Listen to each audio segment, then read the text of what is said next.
Welcome back to Unlocked, guys. Today we have Tenille Townes here, and in case you don't know her, she is one of country music's most amazing artists. I'm obsessed. It's been my therapy. Your music has been my therapy. Thank you for that. That's Literally. so nice of you to say that. It really has. And too, I followed you on social media. Love your stuff. This is really the first time we met. I know. I'm so happy to get to meet you in person. I know. Get to hang out today. Thank you for having me. Of course. So your song, I call it When's It Gonna Happen. Hopefully that's the name correct. You got it. Because that song literally was on repeat for me, like over and over and over again. Thank you. So what inspired that song? Literally a pile of wedding invitations that I got in the mail to some friends who were getting married, and where it says your name +1. And I'm like, right, okay, about the +1 doesn't exist at the moment. So I was writing a lot during that time. It was during the shutdown. I wrote this song over Zoom with two friends that I had actually never met in person before. Really? Rabel and Steph Jones, who I just love. Rabel and I probably have written, I don't know, maybe 20 songs before we'd ever met in person. We joked, we were like, I don't know how tall each other is, but we're like, we haven't figured that out yet. But he's so incredible, and so is Steph. And they were just sitting there like, what's going on? I was like, well, here's this stack of mail, and this is what I'm feeling today. And we just it wasn't my plan to sit down and write about that. And it feels kind of terrifying in a way. Like, as a songwriter, I really love to be sort of the third party observer. Like, I'm like, if I could just float above on some hot air balloon ride and like look at what I'm seeing and write about the experience as sort of like the storyteller, the witness. Yeah, that's my favorite place. Like, take my heartache and write a song about it. I would love to do that. Yeah. You just don't want to write about your own. That's my favorite thing as a writer. But sometimes, and especially during that time, that season of writing is like I couldn't help the way these things were feeling a little more personal. So that song was terrifying to share. And it just kind of talks about like these wedding invitations, and the chorus is like, sometimes I feel like I'm the last one standing, and like all my friends are falling in love. And it's been one of my favorite things of the shows that we've been doing since putting that song out is like you can see like the group of girls with their friends and they're like, they're pushing up to the front like, this is my jam.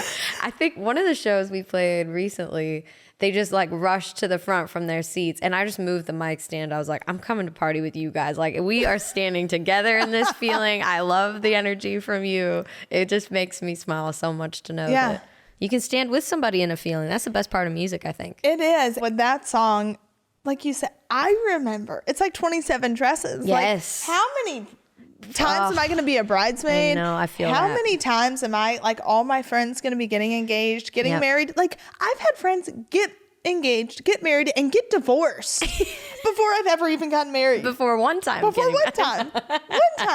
I feel you. I'm there. I'm like, what is happening? And it can be so defeating at times to feel like, all right, I'm going to another wedding, or I'm going to go be another plus. I need a plus one. I need another plus one. Well, and it's good to like, you're like excited for the people and everything, but there is this layer that just kind of like, you feel so isolated in that. You can't, I think it's just the human nature to like kind of be jealous a little bit, and also to like feel the pressure of society, which is so dumb that exists. But it's like, you know, you kind of grow up thinking, oh, this is the picture that life is supposed to be. And it's like, that's so far from reality. Everybody meets their person at different times in their life, or more than one, or whatever it might be. It's just like an adventure. And we don't necessarily look at it as an adventure. I think it's like, got to make it fit in this box. And that's why it feels bad in those moments. And I feel like it's another layer on top of it with your career, because that's your music. I'm more of like, I grew up in TV, whatever, but you have such a crazy career, and it's out there for the world to see. And then part of you is like, all right, I want one thing, like one little thing I can run to when I get off stage, or I finish filming, or I do whatever. I want my one happy place. Right. And then whenever you get off stage, you get off camera doing whatever you do, and you realize, okay, I don't have that. Right. This is why I got a dog. Yeah. And he's the best. See, exactly. Yeah. So that's the hard part. It's like realizing, okay, there's so much loneliness that goes along with it. So true. That people don't realize. Yeah. I think that's very true. I think that's probably true in any like thing where you're chasing a dream, or you're doing something that's maybe a little bit against the grain, or just anything. We all feel lonely in different parts of our life. It could be like, I mean, literally around all your friends in the middle of high school, and it's like you feel like you're the only person on the planet that's feeling a certain way. Like that's just. Trust me, it's fine. I just got notified by a 10-year-old this morning. She, on the way to carpool, we were talking about dating, and she was like, she looks at me dead-faced and goes, Sassy, you're on a dating app. You're very desperate. Oh, no. And I go, excuse me? She goes, you're literally on an app. You have to be desperate for a boyfriend. And I was like, okay. And she's 10. I was like, get out of my car and go to school. Get out of my car. Literally. I was like, okay, this is getting really sad. Like, So that was my life. So it's fine. Totally fine. We're all going to make it. You know, it's all going to be fine. It's fine. It's all fine. It's fine. Yeah. So when's it going to happen? Yeah. That literally, I will say, the moment I heard that, I feel like for some reason I was driving down 21st and I was by the Pancake Pantry. I think I had just left the nail salon over there and I had heard that song come on, and it was after I had called off my engagement. I was engaged. Then we dated for a few years. Really weird. Interesting. Yeah. All right. It's fun. We got engaged after a year and then dated for 3 years after that. Well, I mean, it's good to really date before, I guess, that you got the order. You know what I mean? Like, however you go about it. It's fine. We did both. Okay. But I remember when I heard that song, I automatically knew that wasn't the person I was supposed to be with. Wow. Interesting. Because I heard that song and I was like, when you hear when's it going to happen to me, you automatically think, when am I going to be like head over heels in love with someone, ecstatic, like loving the things I hate about them. Right. Like that kind of feeling. And in that moment, I was like, all right, when's it going to happen to me? Because I know this isn't it. This isn't happening right now. Yeah. Interesting. Wow. Well, I feel honored to have been as part of that journey in some way. That's very cool. It was amazing. Well, so from that point forward, I'm like, all right, that's my song. Now, come on. Come on. When's it going to happen? I love it. Well, I can't wait to hear when it does. You'll be like, I got it. Exactly. All right. So what's the sequel to that song? Yeah. Okay. I'm working on that. Yeah. I'll get back to you on the sequel. Okay. I like it. So it's like, it's happened to me. Right. Like finally it's happened to me. Like an actual love song that's like the real kind. You know? Like, I think I've yet to maybe to write that. I can't write that from true experience yet. So I'm just writing. I can write it as the witness. I can be your storyteller. There you go. You know what? I will take it. I mean, I may not be the best storyteller. Let's be real, because you can just share your experience, and I will go, okay, this is inspiration, and I'll try to use it. Okay, I like that. I like that. So since you can't write from personal experience yet, what do we have to do to make it personal experience? Good question. I don't know. I guess get a little more adventurous. Maybe a little less time on the road, which is the opposite of what I want to do, because I love to be out there. So I just immediately jumped into dating. Wow. We're already at this point. This is good. Fine. This is good. It's Listen, fine. the music will take us where we need it to go. Exactly. No. So you're from Canada. I am. Yeah. Okay. Tell me about Canada.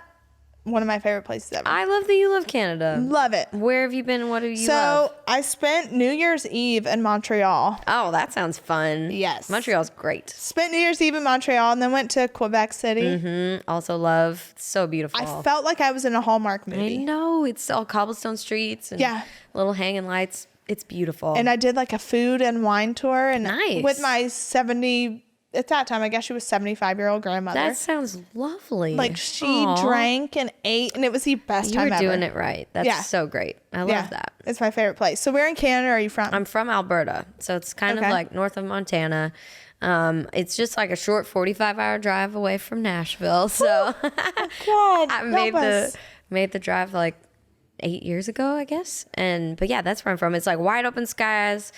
Lots of like golden fields and lots of room to just kind of have an imagination to be whatever you want to be. And I love that. My family's all still up there. It's freezing cold in the winter times, and you get very resilient and creative because you don't have a choice but to. And then you really soak in the summertime because the sun will be just tucking behind the campfire at like midnight. It's still light. And the summers are really quite magical. So That's amazing. I spent some time in Winnipeg. Oh, wow. That's really central and definitely cold in the winter. I remember first time I hopped off the plane, it was negative 35 degrees. Yeah, that's something. That and is I was crazy. like, what the hell am I doing here? I know, it's freezing. We've had a couple winter tours up in there in Canada, and I want to say Winnipeg was somewhere where we threw the boiling water in the air and it turns to snow because it's that cold. Yeah, that is accurate. I remember like spitting on the ground because it would freeze immediately. Yeah, and I was like, this is crazy. The craziest thing ever. You got to plug your vehicles in overnight because the battery will die at the cold. So everybody drives around with the like cords hanging out of the hood of their cars. Nothing to do.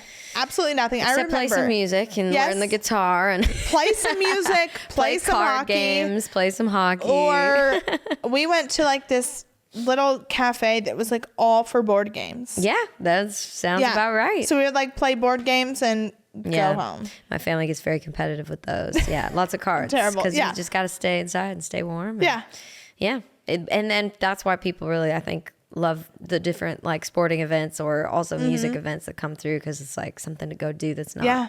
Well, that was cold. The thing with like going to the Winnipeg Jets games. Nice. Like you're doing it right. So much fun. Good. But I'm like, other than that, it's all there is to do. Yeah. All there is to do. I mean, So unless you're getting adventure, you're gonna go snowmobiling. You got to like. We went to layer Costco. Up. You went to Costco. Yeah. Okay. You're not getting out on the snowmobile. You could go skating. You could go ice fishing. There's a lot of different. You could go see the Northern Lights. But it's so cold. You can't even do that. I mean, you got to be prepared. You got to bundle up. Yeah. So last year, around Christmas time, we got on this train that we rode the train from Montreal, actually, all the way to Calgary. And we lived on this train for 15 days. And it was literally, it looked like the Polar Express. Like it was suited up with light. I loved it. I love trains and it was very fun. And so we got on this thing and we played for over 15 days. We played 65 shows in all these different communities that were like on the map, literally from Montreal to Calgary. What? And the train would pull up and one of the train cars was a stage. And so the door was on this hydraulic and it would fold down and like everybody outside would be bundled in the cold. And they came and it was a free show to come to see the train. But you brought a donation for your local food bank. And so everyone's showing up is doing amazing things in their community. And they're just like standing up there. I was so inspired by the resilience and the like generosity of the human spirit and going, all these people have come together for this moment to like help their friends and neighbors. Yeah. We play them some songs in like the coldest temperatures I've ever played in. I think in Swift Current, Saskatchewan, it was like minus 31 degrees. And the condensation like around the microphone just from breathing was making snow. Like my eyelashes were frozen white. My hair was like everywhere was white. It was so cold. And also I just stood on stage going, if these people are willing to stand in this temperature and come and do this, like this is my honor to get to do this and be up here. So that felt like a truly Canadian experience to see everyone showing up in the cold. It was really fun. I wrote a bunch of songs on this trip and we recorded on the moving train, and that's what the new record is from this whole adventure. So no way. So that's the story behind the record that's the story behind Track Worktapes. Yeah. So we literally lived on this train, and I was like, we'd play 5 or 6 shows a day sometimes, and in between like eating our meals and like running between the stage cars to suit up in the layers, I was like journaling about the whole experience and what I was feeling. Like I just love to be on the move. I love trains, whether we're touring in Europe or looking out the van window, riding around here. Like I love being in motion. It's where I feel the most at home. And so the train was like this hypnotizing kind of motion for me that very much was like a high. So I was writing songs faster than I'd written songs in a long time. And then we were like, okay, how could we record these somehow and like keep the sounds of the train like in this fabric of this? And wow. So we went and borrowed a bunch of gear from the stage car and like brought it to the caboose, set it up with a couple of the laptops that we had and figured out how to like, my drummers, he made a drum kit out of like literally his suitcase is our kick drum. And he played like shaker using plastic bowls from the kitchen and triangle on the teacup and all kinds of things. So it was, we got resourceful with what we had. That's amazing. So you mentioned that like you feel at home in any moving thing, whether it's a train, car, whatever. Why do you think that is? You know, that's a great question, but I noticed it when I very much, like at the very beginning of starting touring. Yeah. So before I moved to Nashville, I spent like 32 weeks in a motorhome driving from coast to coast of Canada, playing middle schools and high schools. And that was like, wow, my love for the road began. And before that, it was like always road trips with my family. Like we'd go to my grandparents' motorhome and hang out for a couple of weeks throughout and drive around. And I loved it. I loved listening to music and just taking in the scenery and being on an adventure. And then I really loved getting to travel on the road and playing music. And then I drove to Nashville and was here for a few years trying to kind of get things going. And the first tour I got to be a part of was opening up for Miranda Lambert and Little Big Town on the Bandwagon tour. Little Big Town, such a dream. Yeah, I love them. Their spouses, they're just the sweetest people. The whole of their families. It was, and Miranda's just amazing and took the best care of me. And I say I haven't met her yet, so that's why I didn't comment. Love her. There was love her. She's something special. I've heard such great things. I've heard great things about her from obviously people in the industry, but what comes to mind when you picture the perfect roommate?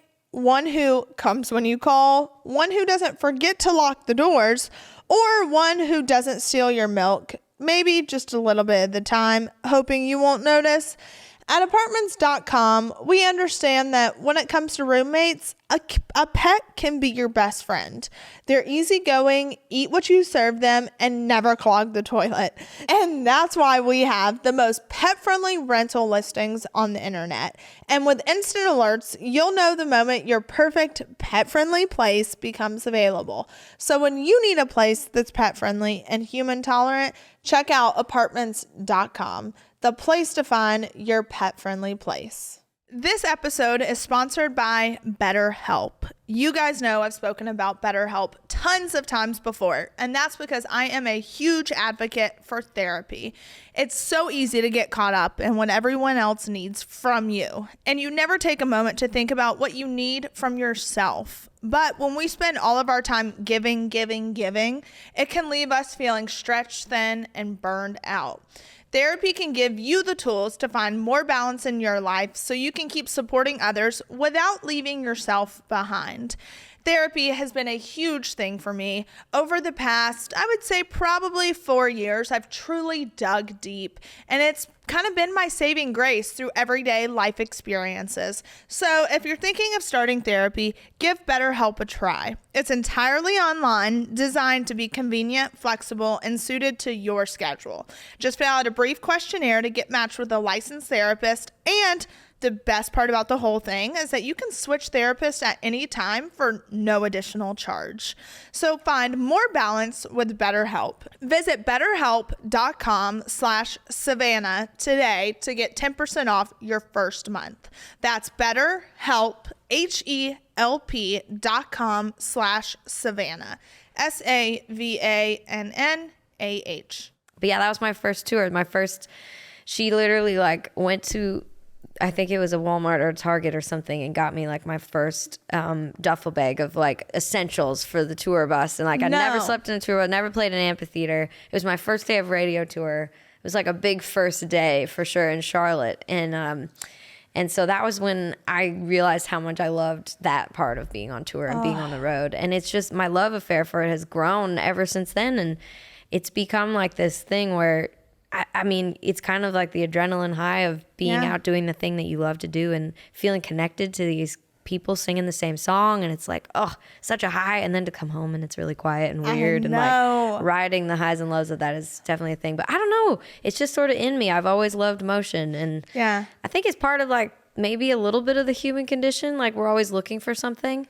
And the point is that we'll probably never, like there's no destination. It's just the searching that we love. Well, I feel like some people get so used to just like the calm, the easy, and there's nothing wrong with that. It's just like knowing what you're going to get the next second. Right. I'm very much of like, well, isn't there something more? Right. Isn't there like, when am I going to find the something more? Yes. So by the constant movement, you kind of get that. Looking for that. Yeah, you're constantly looking for that. And I even remember I went on, and too, like being on a tour bus, I say it's the greatest sleep you'll ever get. I know, it's so wonderful. Like I love the sound, the noise. I went on a weekend run with Raylan. Nice. Whenever she was on tour with Cole Swindell. And we went, and I remember I was like, oh my God, this is the best sleep I've ever gotten. It's like, it's the best. You pull the curtain and it's just dark and like it kind of rocks you to sleep. I know. See, we are in this thing right now that's kind of like a bandwagon, which is not quite a bus, but it's like a bit of more of like a box truck, and the bunks are it's a little bumpier than the bus, but the bus is definitely a really sweet sleep. Yeah. It'll rock you right to bed. I'm glad you had a good experience. I did. Good. I loved it. I was like, this is great. But I'm so with you on always searching, like such a fast pace of life. Yeah. And I feel like sometimes you may be a little bit of like an overachiever or always really hard on yourself, that you're like, all right, it can always be better. I can always do better. I can always be better. I can always. The downfall of the searching. Yeah. Yes. That's the downfall of the searching, because never are you good enough in your own mind. Yeah. It's a wheel that just spins and spins and does not ever really feel like enough. I know. I feel that very much. And it's something I'm working on, it's kind of like, it's also the balance of figuring out, like, standing still is so terrifying to me, and like the quiet gets me. I can't do it. I know, it's tough, right? But also, like, it's literally essential, like, even just to write or to be able to like have the right thoughts or the right mentality to keep going on to the next adventure. It's like you have to embrace the stillness too, but it's the hardest thing. I'm terrible at it. Yeah. Now, are you with that? Because a lot of sitting still, like, are you a religious person at all? I am a believer. Yes. Okay. I don't have a church I go to consistently, or like I'm not well, practicing I say that you way, don't have to go to church to believe. Right. You don't. I have met Jesus, I will say, in some of the darkest places I've ever been. Yeah. I've said on my podcast before, the first time I went and visited my dad in prison, I've never felt the presence of Jesus more than I did in that visiting room. That's beautiful. And so I say that, and I'm like, people don't realize, like, there's this big thing placed on Christianity that, like, oh, you have to go to church, you have to not have sex before marriage, not drink, not do this, that, whatever. And to me, that scares so many people away. Versus just like sitting in it and feeling it. And so do you think, has that had any impact on your music at all? Absolutely. And to me, music is such an anchor for my belief, because it's the most sacred thing to me. Like, it does feel very spiritual. Writing songs feels very spiritual to me, where it's kind of like you're just sort of the vessel, like the one holding the pen and listening to whatever is coming through you. It's this very kind of mystical thing. And so I feel so honored to like being a part of these communities that are coming together for shows, like witnessing the courage of someone coming up to me and talking about something that happened in their life that a song has connected to them or made them think about. And I have a song that I wrote called Jersey on the Wall that was inspired by a group of people I met that had been through a really hard car accident with a group of kids from high school, and one of them had passed away, and she was like valedictorian, star basketball player, and she was taken in this fluke wreck right before going off to college, and they have her jersey hanging in memory on the wall in the gymnasium. And I met this community and like was sitting there watching their high school graduation and saw the jersey hanging in memory. Was like, I have so many questions for God, like, and my thought is that it's okay to have those, that there's like healing just in the conversation itself. And I always like to say it's okay to question God. It's okay to question the things that happen. Yeah. The moment you move from questioning to doubting, that's two different things. Right. But it's okay to question things. Yeah, I think so too. And it's been one of the most like inspiring things to me to see people come up and tell me about someone in their life they've lost too soon, or say like, this song makes me think of my cousin, and this was his jersey number, or this was his name, my brother's name, or my best friend, or whatever the story might be. And it's like, just to like hug each other in that moment. And it's like there is something so tangible and real to feel in that exchange of being like, you found this song for a reason, and the fact that we've crossed paths in this way and got to have this like shared moment together is just, to me, no accident at all. And it's such an honor to cross paths in that way with all of these beautiful people. It takes so much courage to talk about the things that are hard. It does. And that feel like severely isolating in our lives. And it is just my greatest honor to hear from people that way. It makes me believe in things so much stronger. 100%. I remember just like going through all the things we've gone through in our personal life. And when everything started coming out about it, I remember there being a sense of like, what do I do? Right. Like wanting to stay quiet about things, whether it was, I don't know what I think it was just the feeling of knowing I'm going to get so much hatred from people. And then the moment I started talking about it, I had so many people that were like, I went through the same thing. Wow. Or I wish you knew my story, this, that, and the other.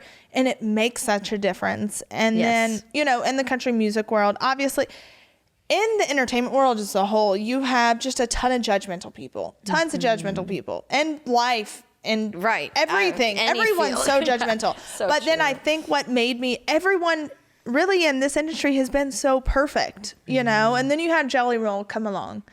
I know his story's so good. Love Jelly Roll because he spent, I want to say, close to 20 years in and out of the system. Yep. And he talks about it, and he talks about just spending that time and having his daughter. And then now if I'm not mistaken, he's creating a facility here in the Nashville area for kids who had been in and out of the system to practice music. That's so good. Yeah. Oh, that's so encouraging. And wow. Exactly. So inspiring. And so it's so encouraging and inspiring to hear people like him who have a story that's so impactful. Yes. And it's like, okay, I'm not alone. A lot of us do a really good job at hiding our really shitty stuff. Right. But when you're in the public eye, there's not much you can hide. And it's brave to be like, this is what I'm struggling with. This is hard. This is not how I thought the picture was going to go. No. Whatever that might be. And it's like, I mean, your story is inspiring and helping out so many other people by your honesty and vulnerability and all of that. And too, like his song, I'll say, like, Son of a Sinner. That, I was like, this should speak to every single person in the world. Yes. And that's the greatest part about music is your songs. Like I said, your song spoke to me. I like literally stopping at the stoplight here, going through Midtown. I was like, this is my song. Like, when's it going to be me? When's it going to happen to me? When's my time going to come? Like, I thought I was going to be married by 22 and have kids. Right. You know, like I thought I would have my first kid by the time I was 22. Yeah. And now I'm like, okay, well. It's a different story. We're making it up as we go. Exactly. Making it up as we go. And too, there's no blueprint. No, I wish there was. I mean, sometimes I do too. And then sometimes I go, this is so much better this way. Like, why do we have to stick to this? So was there a point in time though, to where, let's say you were in a relationship that you thought, okay, we're going to get engaged. We're going to get married. Honestly, no, I've not gotten to that point because I just am like, I shut down sooner than that. And I just am like, I got to focus on what I'm doing and can't be distracted and get back to the music. Do you think that is like a cop out?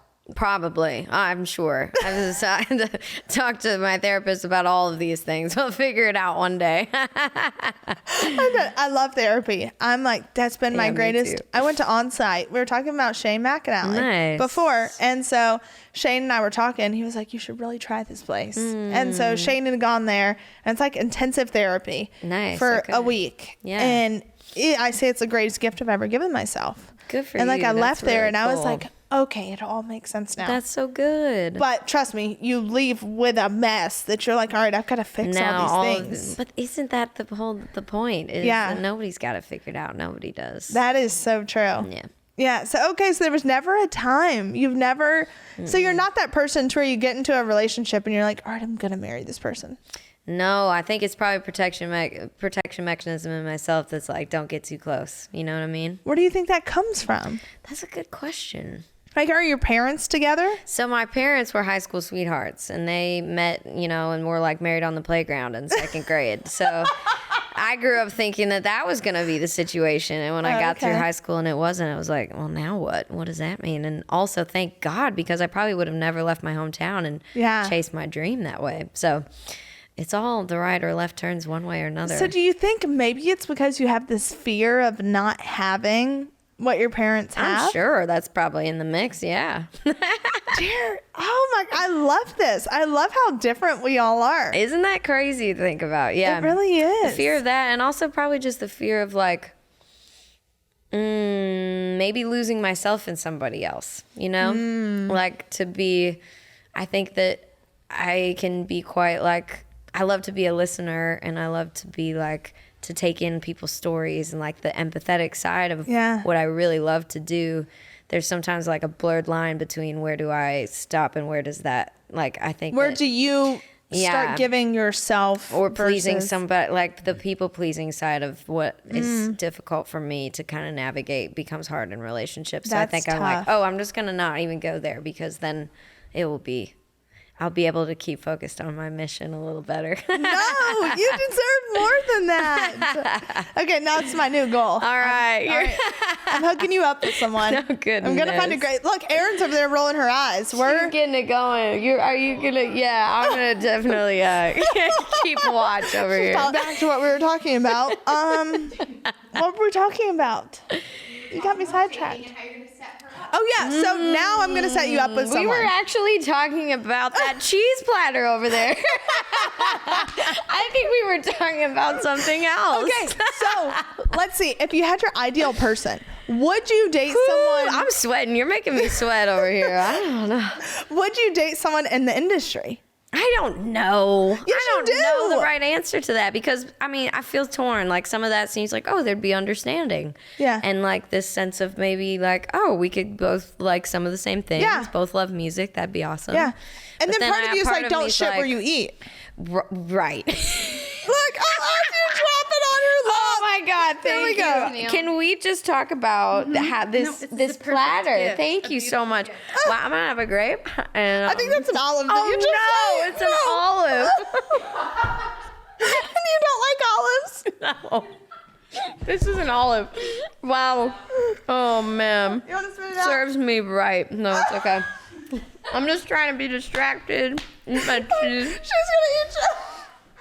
It's fine. I swear, I got it. I'm going to just go for the grape. And now, would you like to have an olive? Because there are olives on there. I'm going to take some grapes, actually. That's a better pick. You know what? It was not grape.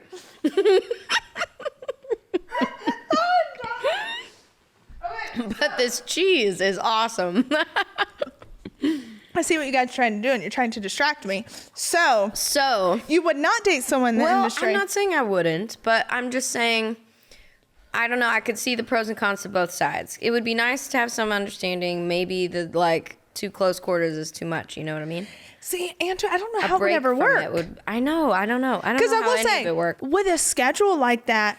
So if you have a schedule like that, he has a schedule like that. How are the two of you ever going to be able to connect? I'm not sure. I don't know. If I find out, I'll let you know. But I have no idea how it's ever supposed to work. So I'm just gonna write my songs and hang out with my dog, and you're gonna scroll on Raya. My life. You're gonna scroll on Raya. It's gonna be great. We're gonna find you someone. I'm good, you know. But no, I say that too sometimes. But sometimes you're laying in bed at night and you're like, I really wish I had someone. True, that's fair. But like, you really wish you had someone to watch true crime documentaries with. Wow, those terrify me. I don't know about that. Kiwico believes that every child is born creative, and that's where they came up with their box ideas. They're absolutely amazing. Doing these boxes kind of helps to expand your curiosity. It also really helps to broaden your problem solving skills. I've done these boxes with Chloe. We did the cooking box, which was so much fun. And now I'm so excited to do the colorful chemistry box with her, because we can keep schooling going year round, especially during summer when it comes to Kiwico. It helps to truly get kids off of technology and more into learning, but it helps you to learn in a more unique manner. You can learn while having fun. That's what I love about Kiwico, is they bring the fun to learning. So make sure that you hop on this train with Kiwico to redefine learning with play. Explore hands-on projects that build creative confidence with Kiwico. Get 50% off your first month plus free shipping on any crate line at kiwico.com. That's 50% off your first month at kiwico.com/unlocked. kiwico.com/unlocked. You guys know that I am a sucker for traveling. It can be a little hectic when you try to get together plans, different adventures, and that is where Viator comes into play. Viator has over 300,000 bookable travel experiences in over 190 countries. Viator is a website. They also have an app where you can book travel experiences. They offer everything from simple tours to extreme adventures. That's why I love it. So make sure that you jump on Viator and book your travel. When you book a travel experience with Viator, there's also always flexibility and support with free cancellation, payment options, and 24/7 service. The free cancellation is great for me because not only do I have a problem with commitment in my relationships, I also have a problem with commitment when it comes to travel. So the 24/7 service and free cancellation definitely works in my favor. So make sure that you download the Viator app now and use code Viator10 for 10% off your first booking. One app, over 300,000 experiences you'll remember. Do more with Viator. Viator 10 for 10% off your first booking. Okay, so all right, we're gonna put a pause, but that's where good music comes from. I mean, this is true. I would do it for the inspiration, you know. Okay, so that's the thing. You could go on a date with someone who lied to you about being a restaurant owner, and really they were. Or you could just tell me about your experiences, and I can write about your experiences. It'll be great. Okay, so I have a good song for you. Okay. Write about me, not from personal experience or anything. Right. But okay, there's a story of this man and this woman that meet, right? Okay. All right. And he is older, and he's going through a divorce. He was going through a divorce prior to meeting this person. Let's make that very clear. Okay. But headed in that direction. Very wounded, very, and then you've got a female who's like, okay, I'm really into this person, but they're going through a divorce. I want to do them a favor. Let them live their life a little bit before they get into something serious. Yeah. So I love you enough to let you live your life. Yeah. That's and me watch from the sidelines. That's a good song. That is a good song. Okay. I'm going to watch you heal from the sidelines. Kind of like I'll be waiting and ready for you when you're ready. But then I'm too prideful to be I'm waiting on you. Okay, you know what I mean? Waiting is not the right word. But you get what I'm saying? Because then part of you is okay, I shouldn't have to wait on someone, but I know it's healthier for you and it's healthier for me to let you maybe spend some time alone or go out on dates, do whatever you want to do. Yeah. Because you've been married for X amount of years. Right. Over a decade. I'm going to give you a minute. Yeah. Yeah. Okay. I like it. There's definitely a song in here. That's a song. My wheels are spinning. Yeah. That's a song. That is a song. Absolutely. So there you go. Okay. Wow. Well, thank you. I'm glad it could be inspiration. You are definitely being inspiration. Fuel in the writer's tank. I love it. Thank you. Oh my God. That is amazing. That is amazing. I'll get back to you on the song. All right. I'll take it. All right. So what's next? So you just released your album. Yes, we just released Track Worktapes, and we've been out on the road playing these songs live, which has been really fun, and getting ready for. I'm in the middle of writing and recording some new stuff too, so working on the next things. But we're about to play some summer festivals, and I'm about to go over to the UK, which is one of my favorite places. My favorite. I love it there. Absolute favorite. I love it, and I love how people listen to music over there. It's just. It feels like they know all the words to the second verses. It's incredible to me. So I'm really excited to go back over there. The UK is my favorite. I've said I will move there at some point in my life. I love that. I will move there at least for a year just to say that I've done it. I think that's a great idea. Yeah. I totally could see that too. It's so beautiful and fun and just feels historic and important. I don't know. I love it. There's some mystery to it as well. It's beautiful. And to imagine you may find an Englishman. Maybe that is in the cards. Hard to say. I'm praying it. I'm praying it into existence. Okay, one of us has to live for me. Come on. Shit, I got 2 kids now. Come on, live for me.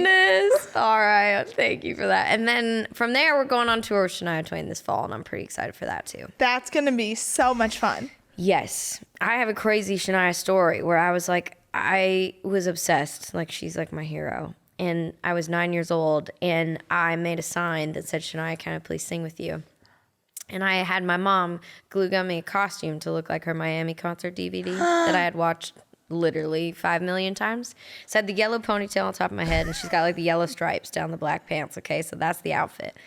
And I am going to this concert, and 9-year-old me is just losing her mind, singing every word to all these songs. Yeah. I'm holding up my sign, and I told my mom when we got to the show, I was like, I'm singing with Shania tonight. Like, I hope you're ready for what's about to happen. And my mom's like, brace your heart. Like, okay, let's get our expectations in check. But I still can't believe it happened, but it actually did. And she like pulled me up out of the arena of 18,000 people and pulled me on stage, and I'm standing next to her.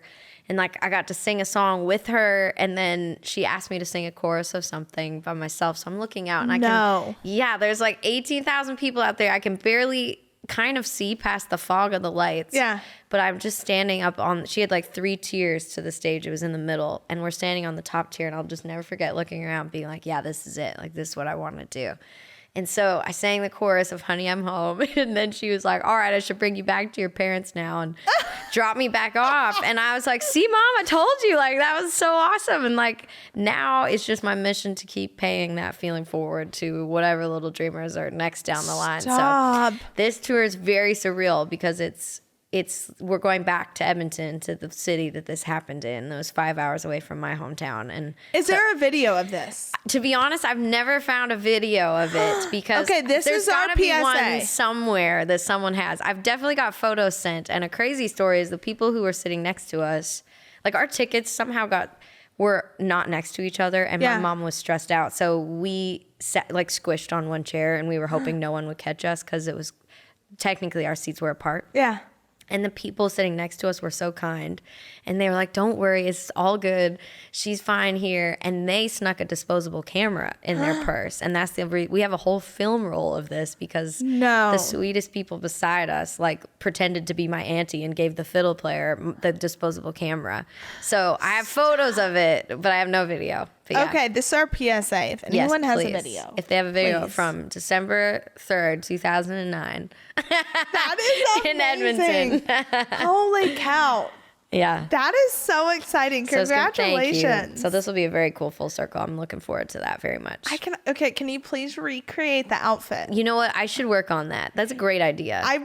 You should recreate the outfit. Should. And then in the background, have those photos projected. I feel like I might have to pop the photo up at some point just to be like, everyone in this place needs to know that this is wild to me because of this. It makes me want to cry thinking about it. I'm very excited. That's cool. Amazing. Yeah. All right. So before we end, what is the one thing you would want people to know about you that they don't know already?